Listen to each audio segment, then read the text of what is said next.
আজকে অনেকে অনেক কথা বলে, যে কথাগুলো বলবো দয়া করে পেছন দিকে তাকান।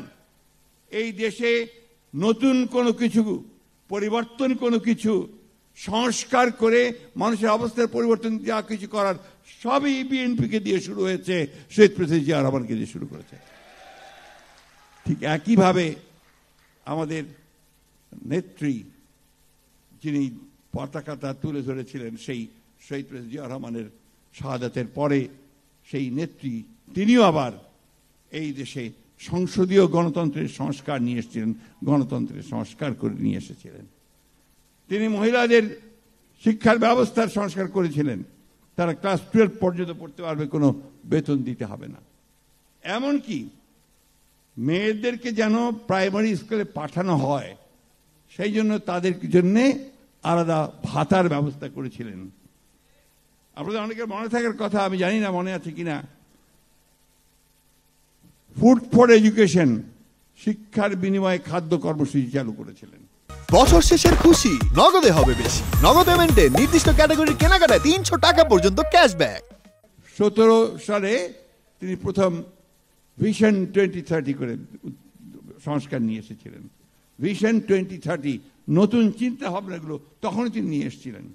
রেইনবো নেশন, দ্বিকক্ষ বিশিষ্ট, দ্বিকক্ষ বিশিষ্ট পার্লামেন্ট, তখনই তিনি সামনের দিকে কথা প্রস্তাব নিয়ে এসেছিলেন সামনে। এই বিষয়গুলো আমাদেরকে মনে করতে হবে।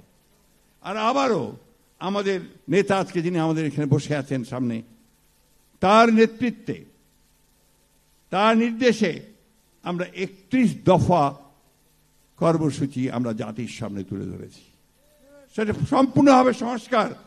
এই 31 দফার পরে আর কোনো সংস্কার বাকি থাকে না, সব দিক নেওয়া হয়েছে। নির্বাচন কমিশন, আমরা বলেছি যে আপনারা নির্বাচন কমিশনে সেই বিষয়গুলি আসা উচিত নির্বাচন কমিশন সংস্কার হিসেবে, যে যেন পার্মানেন্ট একটা পথ, একটা চিরস্থায়ী পথ পাওয়া যায়, যেখানে আমরা ধীরে কোনো গোলযোগ ছাড়াই আমরা নির্বাচন অনুষ্ঠিত করতে পারবো।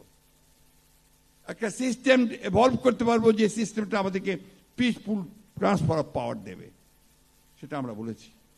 আমরা বলেছি পার্লামেন্টে কে দ্বিকক্ষ বিশিষ্ট করার জন্য, এককেন্দ্রিক না করার জন্য।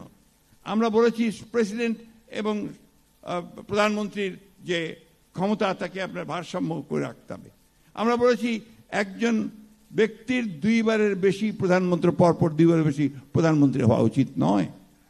জুডিশিয়াল কমিশন করার কথা বলেছি, আমরা প্রশাসনিক কমিশন করার কথা বলেছি, অর্থাৎ সর্বক্ষেত্রে কমিশন করার কথা 31 দফার মধ্যে আমরা ইতিমধ্যেই দিয়েছি। তো সুতরাং ওই কথাগুলো বলবেন না। আমরা আসলেও আমরা পুরোপুরিভাবে আমরা একটা সংস্কারের বিএনপি সেই সংস্কারগুলো দিয়েছে। আসুন আমরা আমাদের ভারপ্রাপ্ত চেয়ারম্যান তারেক রহমান সাহেবের সেই যুগান্তকারী যে 31 দফা, সেই 31 দফা কর্মসূচিকে আমরা সামনে এগিয়ে নিয়ে যাই। এবং আমি আবার বলতে চাই, যে কথাটা বারবার আমরা বলছি, যে সবচেয়ে বেশি যে প্রয়োজন এই চ্যালেঞ্জগুলো মোকাবেলা করার, সেটা হচ্ছে যে আমাদেরকে অবশ্যই অতি দ্রুত একটি গ্রহণযোগ্য নির্বাচনের মধ্য দিয়ে এই সংস্কারের পথকে আমাদের সুগম করতে হবে। এবং সেটাই হবে একমাত্র যোগ্য কাজ, সেটাই হবে এই মুহূর্তে সবচেয়ে বড় প্রয়োজনীয় দাবি।